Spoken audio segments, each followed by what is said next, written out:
Hey, Dan here. Due to popular demand, I wanted to make another video for INFPs, and I am really excited about this one. If you are new to the channel, my name is Dan. I am the author of way too many books, the creator of The Free Freelancer, and here at Dreams Around the World, my mission is to help you become the best version of yourself and make the most awesome life possible. So what I'm going to do for this video to make it kind of interesting is I'm going to read some reader advice. I have a book for INFPs. You can buy it if you want. No need to. I'm going to read some reader advice because there's a section in the book where INFPs have written in to share advice with fellow INFPs. I'm going to read a quote and then I'm going to share some of my own feedback. I'm an ENFP myself, but I've coached a lot of INFPs and work with a lot of INFPs. So I'm going to kind of share my own advice based on the quote and add to it and that sort of thing. I thought it would be a fun way to do it. We'll try it out, see how it works out. So here's the first one: save as much as you spend. Now, as an INFP, you have so much potential in the creative fields, and I would say in many cases working for yourself. And the last thing you want to have happen is to get stuck in a career you do not like, or even worse, some crappy job you hate because you've spent all your money. And so this little bit of advice here, I'm really going to expand on because getting trapped as an INFP is terrible. There are some personality types who love just like fulfilling their duties, getting work done, making money, doing whatever needs to get done. That is not you as an INFP. And this creates a serious problem if you find yourself in a job, say, where you make $50,000 a year and you spend $50,000 a year, or $49,000 or $51,000, where when you realize, like, I don't really like this job, I want to make a big change, I want to start my own business, or I want to start writing poetry or creating something visual, but I have no money and I have no time because this job takes all my time, and I spend all the money I make at the job because I don't like the job, and therefore I get stuck in this trap where I can't actually quit and do my own thing. So save as much money as you spend. Now, I don't know if that's actually possible in most economies, but being frugal, saving money, giving yourself an exit plan. So having a year, 2 years, 3 years of expenses in the bank, which I personally can't claim I have, but I would say that that is really key to giving yourself that freedom. Now, the way to get there is ideally, when you're younger and you're starting off, don't level up your expenses. If you're living with a couple roommates and that's what you're used to, and then suddenly you get a raise at work, don't then move out on your own and start spending that money because you're going to get trapped. Once you live in this really nice apartment, you're probably not going to want to backtrack to something not as nice. At the very least, it's going to be hard to do, right? And so keep your expenses as low as possible and save money. And the best way to save money if you are an idealist type is in advance. So when you get paid, save 10%, 20%, 30% of that. Put that away in a separate bank account you never look at, out of sight, out of mind, and save that way, rather than having the money in your bank account and hoping like, oh, maybe at the end of the month I'll have some extra and save that. That really, really never works. Don't be afraid. Go for it. Even the blows will prove beneficial in the end. Awesome advice. Something I really try to echo here on the channel. Just go for it. Move past your fear. And what I would add to this is keep going.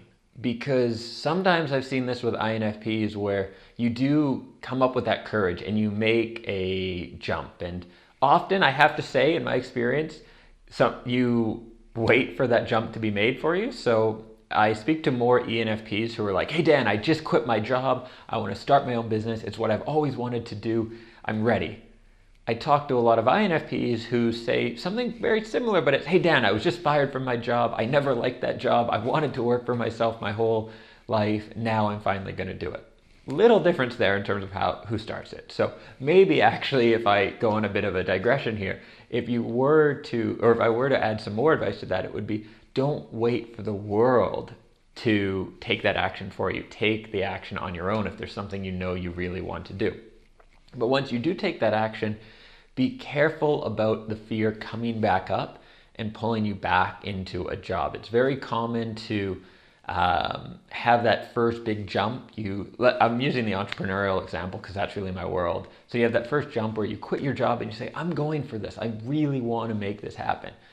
And you get started and you start your own business, and like 3 months in, it's not going quite as fast as you thought, or you had a few rejections. And then you start looking for jobs and you go back to a job offer and it is what it is. You're back at a job. Don't let that happen. And the best way I found to not let that happen is, number one, the awareness in advance. So the fact that you maybe are hearing this from me, like, hey, this is going to happen, you can mentally prepare and say, okay, 3 months in, I'm going to start doubting myself. 6 months in, I'm going to be terrified, but I'm committing now to give it a full year or 2 years. The other thing you can do is have some kind of external support and accountability. It could be hiring some dude like me, but it could also just be a friend or a relative who's really supportive. You have no idea how many times I'll talk to someone who was on the border of quitting because they thought they were doing something wrong or things were taking too long. And we have a 5-minute talk and they're like, oh, okay, awesome. Like, I'm back at it. Because it can be hard when you're like in that race to realize like where you're supposed to be, right? You might be doing amazing. So from my point of view, I look at a new entrepreneur and I say, this person is killing it. They're doing so much. They're making so much progress. But from their point of view, they're like, I'm not making enough progress. I'm not doing enough, right? So having someone on the outside to be able to support you and tell you, keep going is huge. Wherever you get that person, that's really up to you. Love yourself, but never stop improving. Amazing advice. I have like the smartest readers in the whole world. One of the things about being an idealist type, and that includes INFPs, ENFPs, and our more organized friends, the ENFJs and INFJs, is we look for what is possible. We look into the future, and we tend to be quite ambitious people who want to do a lot. That's awesome. That's like the best thing about us, or one of the top 50 best things about us at least. But one of the downsides to that is we can be overly self-critical. We can be way too hard on ourselves. And there is some benefit to that in terms of the quality of our work. I think it's a lot better to be too hard on yourself than some narcissist who thinks everything they do is amazing, right? But many times it doesn't serve us. So this concept of aim to always improve, but love yourself, I think is so key. And it's something I've talked about in other videos. Accept yourself. If you will, love yourself for who you are. And that includes if you have a really bad day, if you screw something up, if you're just not living up to your own expectations. Love and accept yourself, but still look to a further goalpost of where you want to go, how you want to improve. I don't know why I just used a sport analogy in a video for INFPs. I mean, come on, guys. How many of you really like sports? Let's be honest here. But back to the point is accepting yourself, but still looking to improve and become better. And if you're someone who's always looking to improve and like get better and better and better, but you never take time to appreciate who you are and what you've done, set aside some time, 5 minutes a day, 10 minutes a day, to just reflect on the great things you've done in the past and maybe have done in that day. And that's going to make a really big difference in your life, because when you appreciate yourself and you love yourself, then it becomes a lot easier to actually like stay happier, stay motivated, take action, and do all the things that you need to do to reach your goal. One of the misconceptions I think people sometimes have is, well, if I really accept myself or love myself, I'm not going to keep improving. I'll lose my ambition.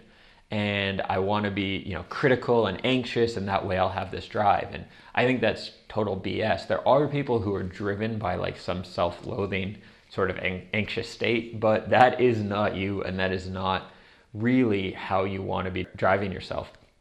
Driving yourself, I think that's a word. What you'll find is that no matter how much you love and accept yourself, that ambition to do something better, do something new, is never going to go away. So don't worry about that. And the last piece of advice I would have given would be to finish things, but you are here at the end of the video, and so obviously you're someone who finishes things. If you aren't yet a subscriber to the channel, do consider subscribing. And if you do, click that bell button so you're notified on new videos. I will link to the book here if you do want to check it out, but I do a lot of great work for INFPs here on YouTube as well. So if you prefer to watch than read, then just subscribe to the channel. Don't worry about the book. Thanks again for watching, and catch you in another video soon. Ciao.